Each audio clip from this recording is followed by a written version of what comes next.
Hello students, welcome to our online class.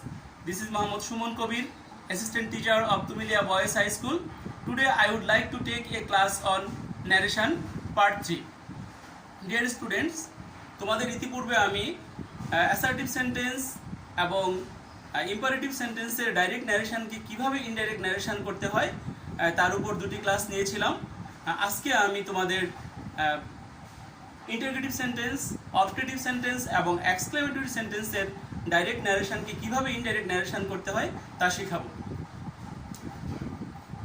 Interrogative sentence অর্থাৎ interrogative সেন্টেন্সের direct ন্যারেশনকে indirect narration করতে হলে reporting verb পরিবর্তিত হয়ে আস্কড হয়। অর্থাৎ রিপোর্টিং ভার্ব পরিবর্তিত হয়ে আস্কড হয়। রিপোর্টেড স্পিচটি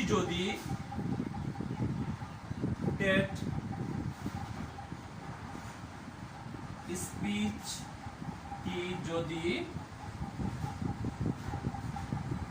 সাহায্যকারী ভার্ব দ্বারা শুরু হয় তাহলে ইনভার্টেড কমার স্থলে ইফ বসে।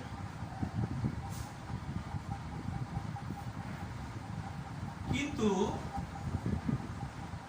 WH ওয়ার্ড দ্বারা শুরু হলে ইনভার্টেড কমার স্থলে উক্ত WH ওয়ার্ডটি বসে। ডিয়ার স্টুডেন্টস, আমাদের ইন্টারগেটিভ সেন্টেন্সের ক্ষেত্রে মনে রাখতে হবে যে রিপোর্টিং ভার্ব পরিবর্তিত হয়ে আস্কড বসে। আর রিপোর্টেড স্পিচটি যদি সাহায্যকারী ভার্ব দ্বারা শুরু হয় তাহলে ইনভার্টেড কমার স্থলে আমরা লিখব ইফ বা ওয়েদার। এবং যদি WH ওয়ার্ড অর্থাৎ হু, হুইচ, হোয়াট, ওয়েন, হোয়ার ইত্যাদি দ্বারা শুরু হয় তাহলে ইনভার্টেড কমার স্থলে উক্ত ওয়ার্ডটি বসে। ক্ষেত্রে আমাদের বিশেষভাবে মনে রাখতে হবে যে ইন্টারগেটিভ সেন্টেন্সটিকে যখন আমরা ইনডাইরেক্ট ন্যারেশনে পরিবর্তন করব তখন সেটা ইন্টারগেটিভ থাকে না, সেটা অ্যাসার্টিভ হয়ে যায়। যেমন he said to me are you ill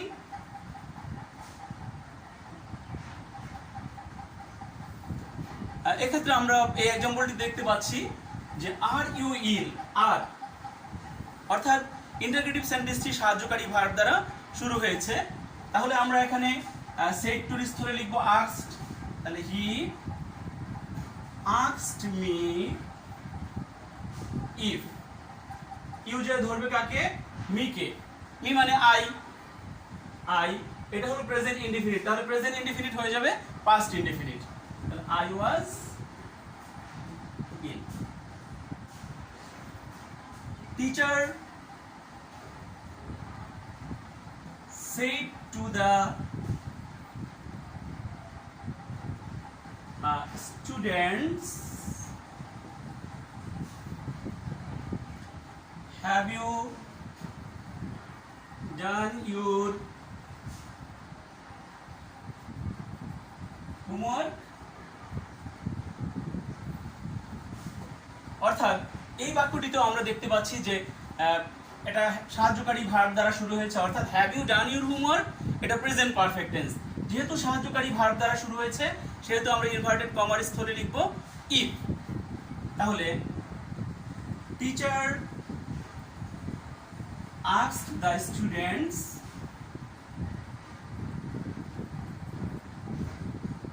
if, তাহলে ইউ যে ধরবে কাকে? দ্য স্টুডেন্টসকে, দ্য স্টুডেন্টস হলো বহুবচন, তাহলে দ্য স্টুডেন্টস মানে they had done their homework.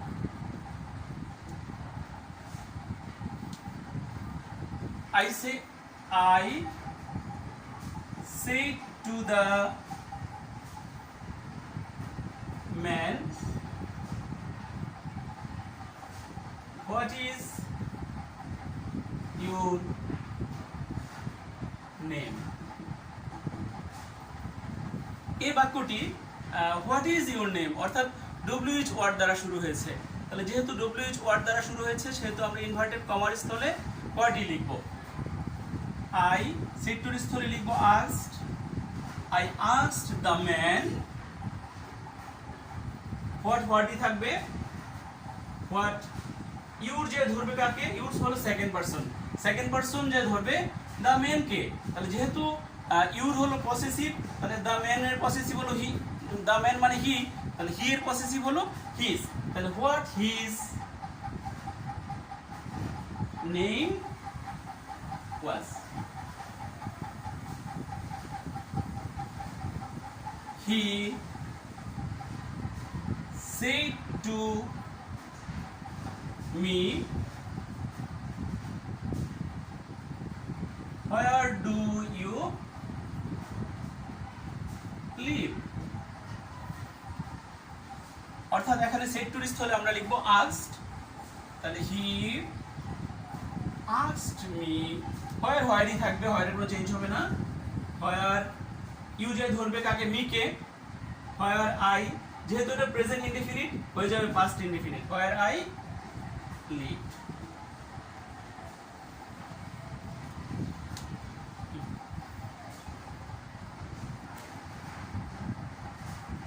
Deer students, এখন আমি তোমাদের সামনে ইম্পারেটিভ সেন্টেন্স, অপটেটিভ সেন্টেন্সের ডাইরেক্ট ন্যারেশনকে কিভাবে ইনডাইরেক্ট করতে হয় সেটি দেখাবো। তো অপটেটিভ সেন্টেন্সের ডাইরেক্ট ন্যারেশনকে ইনডাইরেক্ট ন্যারেশন করতে হলে রিপোর্টিং ভার্ব পরিবর্তিত হয়ে উইশড বা প্রেড হয়, অর্থাৎ সেড টু পরিবর্তিত হয়ে উইশড বা প্রেড হবে। Reporting verb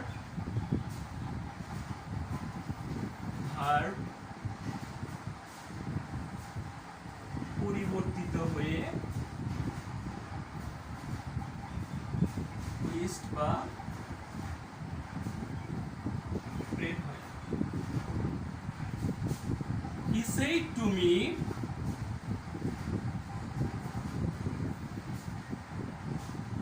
may Allah bless you.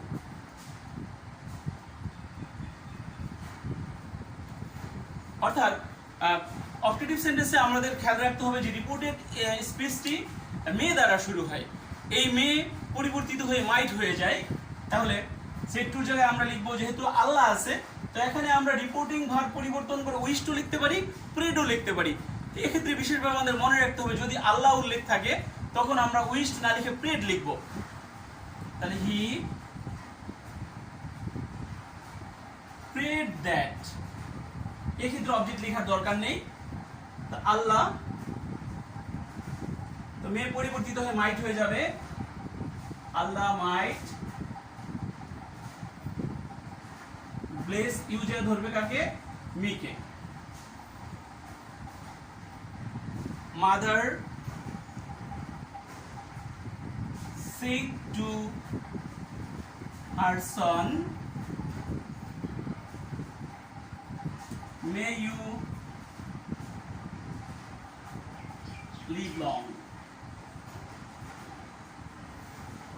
এই ক্ষেত্রে আমরা সেড টুর স্থলে লিখব উইশড। তাহলে মাদার উইশড দ্যাট, ইউ মানে হার, ইউ যে ধরবে হার সন, হার সন মানে হলো হি, তাহলে হি মাইট লিভ লং। সেন্টেন্স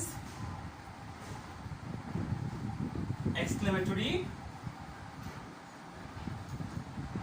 অর্থাৎ সেন্টেন্সে ডাইরেক্ট নারেশন কি ইনডাইরেক্ট নারেশন করতে হলে রিপোর্টিং ভার্ব পরিবর্তিত হয়ে এক্সক্লেইমড হবে,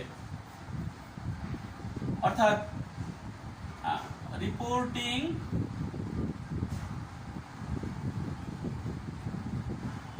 ভার্ব পরিবর্তিত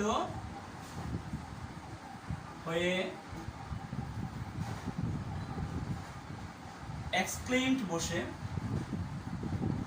এক্ষেত্রে আমাদের মনে রাখতে হবে যে যদি রিপোর্টেড স্পিচটিতে হুররে থাকে বা এলাস থাকে, তাহলে হুররে থাকলে আমরা রিপোর্টিং ভার্বের স্থলে লিখব এক্সক্লেইমড উইথ জয়, এবং এলাস থাকলে রিপোর্টিং ভার্বের স্থলে আমরা লিখব এক্সক্লেইমড উইথ সরো। অর্থাৎ হুররে পরিবর্তিত থাকলে আমরা লিখব এক্সক্লেইমড উইথ জয়, আর এলাস থাকলে লিখব এক্সক্লেইমড উইথ সর। এই ক্ষেত্রে অনুরূপভাবে অন্যান্য সেন্টেন্সের মতো ইনভার্টেড কমার স্থলে লিখব দ্যাট বসে। আমাদের মনে রাখতে হবে যে এক্সক্লেমেটরি সেন্টেন্সটি যখন আমরা ইনডাইরেক্ট নারেশন করব সেটার এক্সক্লেমেটরি থাকে না, সেটা অ্যাসার্টিভ হয়ে যায়, অর্থাৎ অ্যাসার্টিভের ফরমেশন অনুযায়ী আমরা বাক্যটি স্পিচটি পরিবর্তন করব। এর উপর এক্সক্লেমেটরি সেন্টেন্সের উপর কয়েকটি एग्जांपल দিয়ে তোমাদের বুঝিয়ে দিচ্ছি। I said to him how nice the rose is।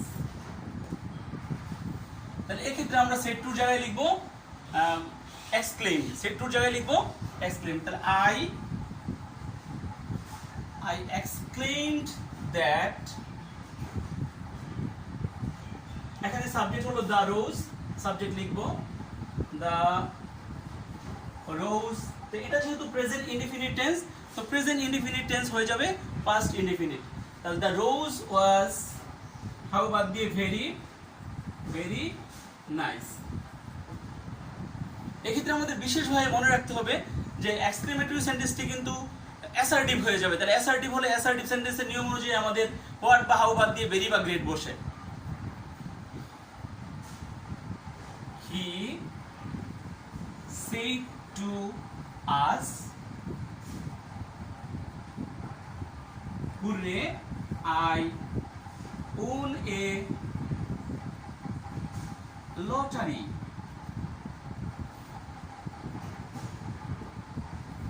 এক্ষেত্রে দেখি এক্সক্লেমেটরি সেন্টেন্সটি যেহেতু হুররে দ্বারা শুরু হয়েছে, তাহলে হুররে দ্বারা হুররেটা আনন্দের বহিঃপ্রকাশ, যেহেতু আনন্দ বোঝানো হয়েছে, তাহলে আমরা সেড টুর স্থলে লিখব exclaimed with joy। তাহলে he exclaimed with joy that। এক্ষেত্রে আমরা exclaimed with surprised, exclaimed with wonder এই জাতীয় লিখতে পারি, কোনো সমস্যা নেই। তাহলে আই যে ধরবে কাকে, হি কে, হি। তো যেহেতু এটা পাস্ট ইনডিফিনিট টেন্স, তা আমরা লিখব পাস্ট পারফেক্ট টেন্স। তাহলে he had won a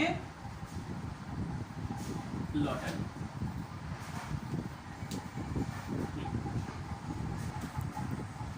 Said to me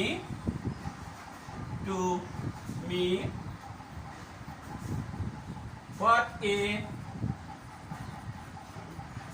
happy news it is।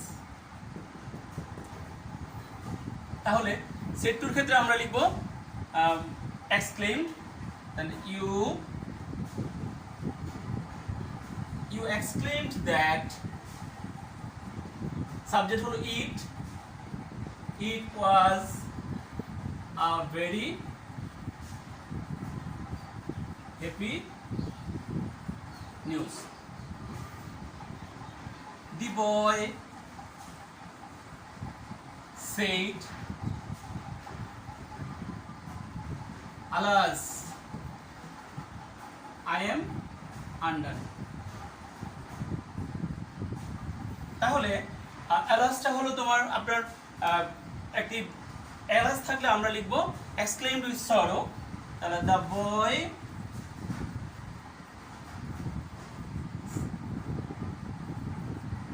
exclaimed with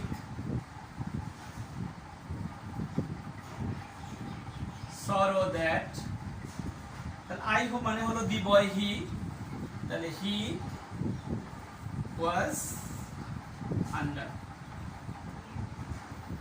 Dear students, তো আমি আজকের ক্লাসে তোমাদের ইন্টারোগেটিভ সেন্টেন্স, অবজেক্টিভ সেন্টেন্স এবং এক্সক্লেমেটরি সেন্টেন্সের যে নিয়মগুলো শিখালাম এবং যে এক্সাম্পলগুলো তোমাদের দিলাম, তোমরা অনুরূপভাবে এরকম এক্সাম্পল বাসায় অনেক অনেক অনেক চর্চা করবে, তাহলে তোমাদের এই 5 প্রকার সেন্টেন্সের উপর কোনো প্রকার সমস্যা থাকবে না। আর যদি তোমরা এই 5 প্রকার সেন্টেন্স ভালোভাবে বুঝো, তাহলেই তোমাদের পক্ষে যে আমাদের পরীক্ষায় যে প্যাসেজ ন্যারেশন আসে, তাহলে এই প্যাসেজ ন্যারেশনে কোনো প্রকার সমস্যা থাকবে না। আগামী ক্লাসে আমি তোমাদের প্যাসেজ ন্যারেশন সম্পর্কে বিস্তারিত আলোচনা করব। সবাইকে ধন্যবাদ।